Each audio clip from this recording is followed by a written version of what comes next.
Hi viewers, అందరికీ నమస్కారం. ఓం నమ శివాయ. విశ్వాసం అంతల విశ్వాసానికి ప్రతిరూపంగా నిలిచే కుక్క పట్ల అందరికీ అభిప్రాయమే ఉంటుంది. కుక్కల పట్ల మనిషి అనేక మూఢ విశ్వాసాలను కలిగి ఉండడం కూడా ఆశ్చర్యమే. కుక్క ఏడిస్తే అరిష్టమని, ఎవరో చనిపోతారని, అందుకే దానికి తెలిసి ఏడుస్తుందని మన పెద్దలు అంటూ ఉండటం వినే ఉంటాం. అందుకే వీధుల్లో కుక్కలు ఏడుస్తున్నప్పుడు వాటిని తరిమి కొట్టేవారు పెద్దలు. కుక్కలకు అదేంద్రియ శక్తులు ఉన్నాయని, వాటికి చెడు జరిగే అంశాలు ముందుగానే తెలుస్తాయని, ఎవరైనా చనిపోయే ముందు వాటికి ముందే తెలిసిపోతుంది అని, అటువంటి నమ్మకాలన్నీ కూడా గ్రీకుల కాలం నుండే వచ్చాయని పురాణాలు చెబుతున్నాయి. మరి విశ్వాసానికి మారు పేరైన కుక్కను ఇంట్లో లేదా పక్కింట్లో ఎవరైనా పెంచుకోవచ్చా, పెంచుకుంటే మంచిదేనా అనే విషయాలను ఇప్పుడు మనం ఈ వీడియోలో తెలుసుకుందాం. ముందుగా కుక్కకు ఆహారం పెడితే ఎంత పుణ్యం వస్తుందో తెలిపే కథను విందాం. అలాగే వీడియో నచ్చితే లైక్ చేసి షేర్ చేయండి. అలాగే మా ఛానల్ని సబ్స్క్రైబ్ చేసుకోండి. కాశీపట్టణంలో ధనవంతుడు అయినటువంటి ఒక బ్రాహ్మణుడు ఉండేవాడు. అతను ప్రతిరోజు దాన ధర్మాలు చేసేవాడు. దానానికి తోడుగా మిగిలిన దైవభక్తి గలవాడు మరియు యజ్ఞ యాగాలు కూడా చేసేవాడు. ఒక యాగంలో అన్ని దానం చేయడంతో కుటుంబ పోషకు అతని వద్ద డబ్బు లేకుండా పోయింది. పక్కన ఊరిలో ఒక మనిషి ఉన్నాడు. ఇతను కొన్ని ధనం ఇస్తాడని బ్రాహ్మణి భార్య అతనికి చెప్పింది. వారి వద్దకు వెళ్ళి మీ పుణ్యం అమ్మి కొంత డబ్బు తీసుకురండి, ఆ ద్వారా వ్యాపారం మళ్ళీ ప్రారంభం చేయవచ్చని సలహా ఇస్తుంది. బ్రాహ్మణుడు మాత్రం తన పుణ్యం అమ్మడానికి ఇష్టపడలేదు. కానీ భార్య ఒత్తిడి మరియు పిల్లల బాధ కారణంగా తను పుణ్యాన్ని అమ్మడానికి సిద్ధపడక తప్పలేదు. దారిలో తినడానికి భార్య ఇచ్చిన 4 రొట్టెలు తీసుకొని ప్రయాణం అవుతున్నాడు. అతను అలా నడుచుకుంటూ అడవి నుండి పోయే వేళల్లో ఆకలి కావడంతో ఊరి చివరిలోపు భోజనం ముగించాలి అనుకొని రొట్టెను తీయగా ఒక కుక్క వచ్చింది.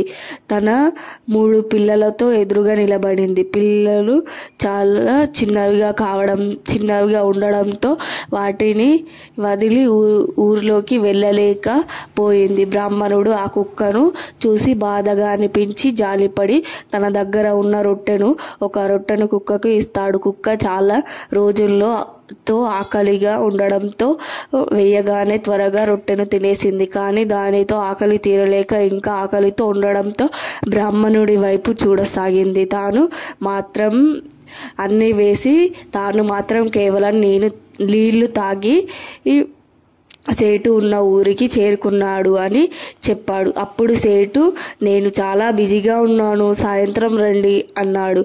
కానీ మధ్యాహ్నం సేటు ఇంటికి భోజనానికి వెళ్ళి తన పుణ్యానికి ఒక బ్రాహ్మణుడు వచ్చాడని భార్యతో చెప్పాడు. తనని దగ్గర నేను ఏ పుణ్యం కొనాలో చెప్పు అనే సలహా అడుగుతున్నాడు అని కూడా కుక్కకు ఇచ్చే చాలా పుణ్యం సంపాదించుకున్నాడు కనుక కళ్ళు మూసుకొని ధ్యానం చేసి తెలుసుకుంది. బ్రాహ్మణుడి నుండి కొనమని తన భర్తకు చెప్పింది. సాయంత్రం ఆ బ్రాహ్మణుడు తన పుణ్యాన్ని విరమించడానికి వచ్చినప్పుడు ఇలా అంటాడు, ఈ రోజు నువ్వు చేసిన యజ్ఞం యొక్క పుణ్యాన్ని నేను కొనాలి అనుకుంటున్నాను అని అంటాడు.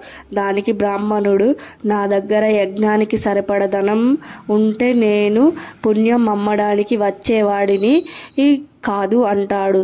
ఈరోజు ఆకలితో ఉన్న కుక్కకు ఆహారం పెట్టి ఆ కుక్కను దాని పిల్లలను నువ్వు రక్షించావు, అదే యజ్ఞం అంటాడు. నువ్వు సంపాదించిన ఆ పుణ్యాన్ని నేను కొనాలి అనుకుంటున్నాను అని అంటాడు. బ్రాహ్మణుడు ఆ పుణ్యం అమ్మడానికి అంగీకరిస్తాడు. దానికి బదులుగా నువ్వు 4 రొట్టెల బరువుకు సమానంగా వజ్రాలు ముత్యాలు ఇస్తానని షేక్ అనడంతో దాన్ని బ్రాహ్మణుడు కూడా అంగీకరించడం జరిగిపోతుంది. 4 రొట్టెలు తయారు చేసి తరాజులో తాకట్టు ఒక పక్కన ఉంచబడతాయి. రెండో దానిలో సేటు యొక్క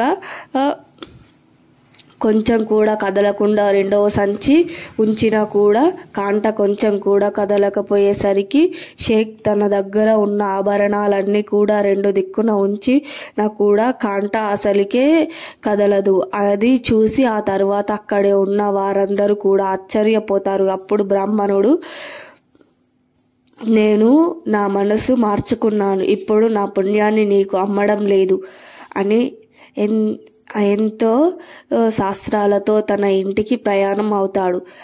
భార్య తనతో గొడవ పడుతుందేమోనని భయపడి దారిలో కుక్కకు రొట్టెలు ఇచ్చిన చోట నుంచి కొన్ని గులకరాలను వేసుకొని దానిలో ఒక మూటను తయారు చేసి ముడి వేశాడు. ఇంటికి చేరుకోగానే అతని భార్యకు, పుణ్యం మమ్మీ ఎంత సంపాదించావు అని అడగడంతో ఆ రాళ్ల మూటను భార్యకు ఇచ్చి అప్పు దొరుకుతుందేమోనని గ్రామంలోకి వెళ్తూ ఉన్నాడు. అక్కడ అతని భార్య మూటను చూసి ఆగలేక భర్త వెళ్ళగానే ఆ మూటను తెరిచి చూస్తుంది. ఆమె సంతోషానికి అవధులు లేకుండా పోతుంది. బ్రాహ్మణుడు ఇంటికి తిరిగి రాగానే తను భార్య, మీ పుణ్యానికి ఇంత మంచి ధర ఎవరు చెల్లించారని అడుగుతుంది. నీకు ఎన్ని వజ్రాలు మరియు ఎన్ని ఆభరణాలు ఎక్కడికి వచ్చాయి అని అడుగుతుంది. ఆమె మాటలు విని ఆశ్చర్యపోయిన బ్రాహ్మణుడు, వజ్రాలు నగలు ఎక్కడ ఉన్నాయి చూపించు అని అంటాడు. అప్పుడు బ్రాహ్మణుని భార్య తన ముందు ఉన్న మూటను విప్పగానే అందులో నుంచి విలువైన ఆభరణాలు బయటపడడంతో బ్రాహ్మణుడు కూడా ఆశ్చర్యపోతాడు. అప్పుడు తన భార్యకు జరిగిన విషయాన్ని కూడా అంతా పూసగుచ్చినట్లుగా చెబుతూ ఉన్నాడు. విపత్తు సమయంలో తన పుణ్యంలో అతనికి బలవంతం చేసేందుకు తన భార్య చాలా బాధపడుతుంది కదా. నిజానికి ఇది కథ కాదు. జీవితంలో ఆకలితో ఉన్నవారికి అన్నం పెట్టండి, ఆపదలో ఉన్నవారికి సాయం చేయండి. మీకు ఎంత డబ్బున్నా మీకు డబ్బు ఎవరైనా దొంగలించవచ్చు, కానీ మీ పుణ్యాన్ని ఎవరు దొంగలించలేరు. అందుకే మీ దగ్గర ఉన్న డబ్బును పుణ్యంగా మార్చుకోండి. పరలోక ప్రయాణికి పుణ్యంతోనే టికెట్టు కొనుక్కోండి. దేవుడు మనల్ని రక్షిస్తాడు. మనం ఆ పరీక్షలో ఉత్తీర్ణులు అయితే మనల్ని శాశ్వతంగా ఆశీర్వదిస్తాడు. అందుకే ఎంతో సంక్షేమం వచ్చిన భగవంతునిపై విశ్వాసము, నమ్మకము ఉండకూడదు. ప్రతి ఒక్కరి ఇంట్లో కుక్క ఉండడం సాధారణమైనది. ఉన్నప్పుడు లేనివారు అనే కార్యక్రమం లేకుండా ప్రతి ఒక్కరు ఇంట్లో కుక్క మాత్రం తప్పనిసరిగా ఉంటుంది. పూర్వకాలం నుండి మన పూర్వీకులు కూడా కుక్కలను, పిల్లులను, ఆవులను ఇలా మోగ జీవాలను పెంచుకునేవారు. కుక్కలను ఇంట్లో పెంచుకోవడం వలన ఇంట్లో ఎలుకలు, పిల్లులు రావు అనే మన ఇంటిలోకి ఎవరు వచ్చినా తెలుస్తుంది, అరుస్తుంది, వాటితో పోరాడుతుంది. కుక్క, పిల్లి వీటిని ఇంట్లో పెంచుకోవడం అదృష్టమే. వాటికి పెంచుకుంటే కూడా మనకు మంచే జరుగుతుంది. అందుకే పూర్వీకుల నుంచి ఇవి పెంపుడు జీవులుగా వస్తూ ఉన్నాయి.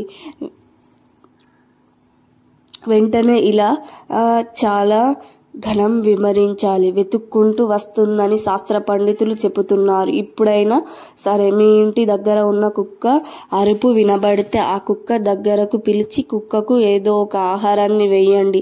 మీరు వండుకున్న ఆహారం కానీ లేదా చపాతీలు కానీ, గారెలు కానీ, పెరుగన్నం కానీ, పెరుగు, పాలు కానీ ఏదైనా సరే అయినా మీ ఇంట్లో ఏమీ ఉంటే అవి ఇలా ఏదో ఒక ఆహారాన్ని కుక్కకు వేయండి. ఇలా కుక్క అరుపు వినబడితే, కుక్క అరిచినప్పుడు ఆ కుక్కకు ఆహారం పెడితే రాబోయే ప్రమాదాలు తప్పుతాయి.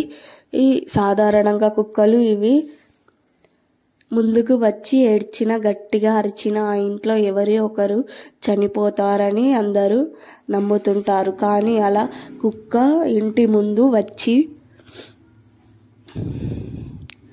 అరిచినప్పుడు ఆ కుక్క ఎప్పుడో మనం చెప్పుతున్న విధంగా ఏదో ఒక ఆహారాన్ని పెట్టండి. ఇంట్లో ఏది ఉంటే ఆహారాన్ని పెట్టండి. రాబోయే విపత్తు ఆగిపోతుందనే శాస్త్రాలు చెబుతున్నాయి. రాబోయే గండాలు తప్పుతాయి. కుక్కల ఆహారం పెట్టడం చాలా మంచి పని. కాబట్టి కుక్కలు అరుపు వినగానే అందరూ కూడా చిన్న పనిని ఖచ్చితంగా చేసి రాబోయే విపత్తులను నుండి బయటపడండి. మా వీడియో గనక నచ్చితే మా ఛానల్ని సబ్స్క్రైబ్ చేసుకోవడం మర్చిపోవద్దు. ఓం నమః శివాయ అని కామెంట్ చేయండి. మీ అందరికీ ధన్యవాదాలు.